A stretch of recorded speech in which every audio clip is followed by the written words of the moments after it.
What's up everyone, Darcblade here with an information video regarding this week's limited bounties and event quests in Monster Hunter World Iceborne. As always, this covers both PC and console versions of the game and is for the week starting the 7th of August 2020.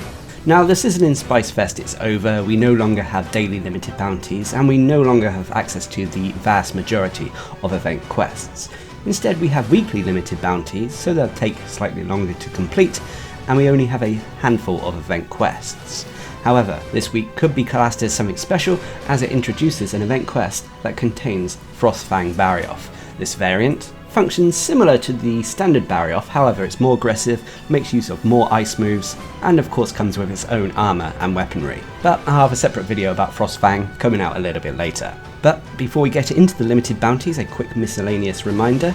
Don't forget to take part in the Steamworks at least once this week, as the Overdrive bonus will yield you a Celestial Wyverian print. And additionally, previous seasonal events, the Full Bloom Fest, Grand Appreciation Fest and Holiday Joy Fest will be making their way back to Iceborne for short periods to celebrate the 1-year anniversary. There is a video elsewhere up on the channel if you're interested in checking it out. But anyway, let's move on to talk about this week's limited bounties. There are 6 of them. First is a General Rottenvale limited bounty to complete 2 quests in this specific location. It can be done at any rank, and for doing so you'll get research points and some armor spheres. Next up is an ecology survey to hunt Bird Wyvern. You have to hunt 2 of these monster types, and once again they can be at any rank. And for doing so you'll get research points, some armor sphere plus, and a Steel Wyverian print. Next up is an ecology survey Tempered Monster Hunt. We have to hunt down 2 tempered monsters, and they can be at high or master rank, and they can be any threat level. And for doing so you'll get research points, some hard armor spheres, a gold Wyverian print that can be used at the Elder Melder in exchange for various monster gems, and a golden egg that can be sold for Zenny. This is also the last limited bounty you have access to if you haven't upgraded to Iceborne. But if you have, you also have an ecology survey to hunt a Brute Wyvern. You have to hunt 2 of these monster types at master rank, and for doing so you'll get research points, some heavy armor spheres and a silver egg. Next up is an ecology survey to hunt FROSTFANG BARIOTH. You have to hunt 1 of these flying wyvern at master rank, although it's not like we get the monster at any other rank. And for doing so you'll get research points, some king armor spheres and another golden egg. And then finally is the general limited bounty to complete all of this week's other limited bounties, and for doing so you'll get research points and a Celestial Wyverian print that can be used at the Elder Melder in exchange for various monster mantles. So those are all the limited bounties we have this week.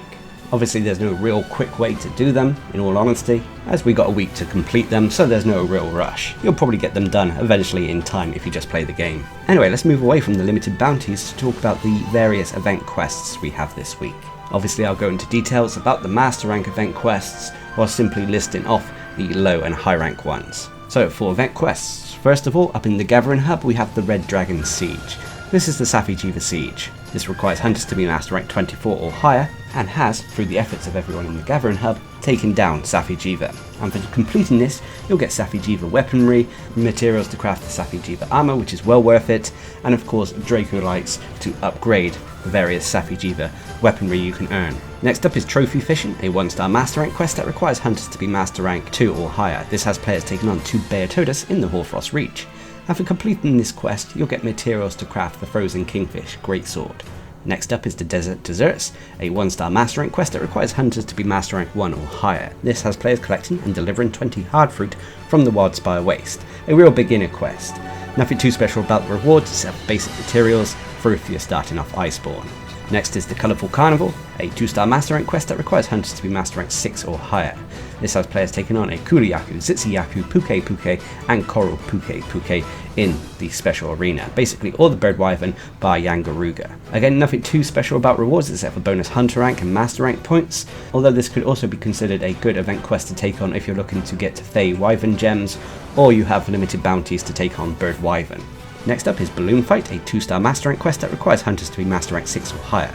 This has players taking on a Paolumu and Nightshade Paolumu in the special arena, and for completing this quest you'll get quite a few armor spheres as your reward that you can use to upgrade your armor. Next up is Up Bruises, a 3-star master rank quest that requires hunters to be master rank 9 or higher. This has players taking on an Uragon and Glavenus in the Eldest Recess. Nothing too special about rewards except for bonus hunter rank and master rank points, as well as materials from these monsters. Next up is We Free Kings, a 5-star master rank quest that requires hunters to be master rank 19 or higher. This has players taking on a Kirin, Kushala Daora and Teostra in the special arena. Again, really nothing too special about the rewards except the bonus hunter rank and master rank points, although this could be a quest to take on if you're looking to farm large Elder Dragon gems. And next up, well, the next two quests are kind of linked. They are the Evening Star and Dawn of the Death Star, both 6-star master rank quests that require hunters to be master rank 24 or higher. These are basically the Elatreon event quests. These are pretty much going to be here for at least the next year or so. Next up is Moonlit How, a 6-star master rank quest that requires hunters to be master rank 24 or higher. This has players taking on a Zinogre in the Coral Highlands. Nothing too special about rewards, although if you're a new player to Iceborne, this is a good way to access the monster if you haven't unlocked the Guiding Lands yet. Next up is Scars Tell the Whole Story, a 6-star master rank quest that requires hunters to be master rank 24 or higher. This has players taking on a scarred Yangaruga in the Ancient Forest. Much like the previous quest, this is a decent quest to take on if you haven't unlocked scarred Yangaruga yet by leveling up the Ancient Forest region of your Guiding Lands. The next quest is the Rotten Can Zone, a 6-star master rank quest that requires hunters to be master rank 24 or higher. This has players taking on an assortment of monsters related to the Rotten Vale, and for taking this quest on there's a chance at finding them at the small or large gold crown size, so this is a quest for completionists out there. And then finally, and new, is the Last White Knight, a 6-star master rank quest that requires hunters to be master rank 24 or higher. This has players taking on a FROSTFANG Barioth in the Hoarfrost Reach.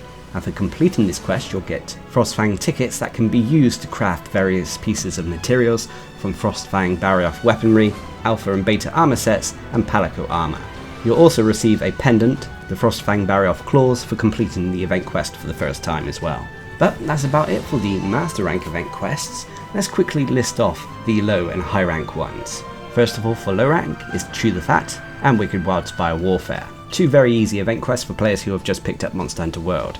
Afterwards, for high rank, we have the Scorn of the Sun, which is Arch-Tempered Teostra, the Eye of the Storm, which is Arch-Tempered Kushala Daora, the Undying Alpenglow, which is Arch-Tempered Zora Magdaros, a Simple Task, Tracking to Delivery, No Tomorrow for Usurpers, and the Throne Taker. The main reason I mention if they're Arch-Tempered monsters or not is that you can still get materials from these event quests in order to craft the layered armor associated with the various monsters. But that's about it for event quests. Obviously the highlight this week is FROSTFANG Barioth, however, I hope players don't get their hopes up too high, as the monster is by no means on the same difficulty level as say Elatreon was. I'm still holding back my judgment. I do believe the monster is designed and looks amazing, but in terms of difficulty when it comes to hunting it, it's not the most difficult.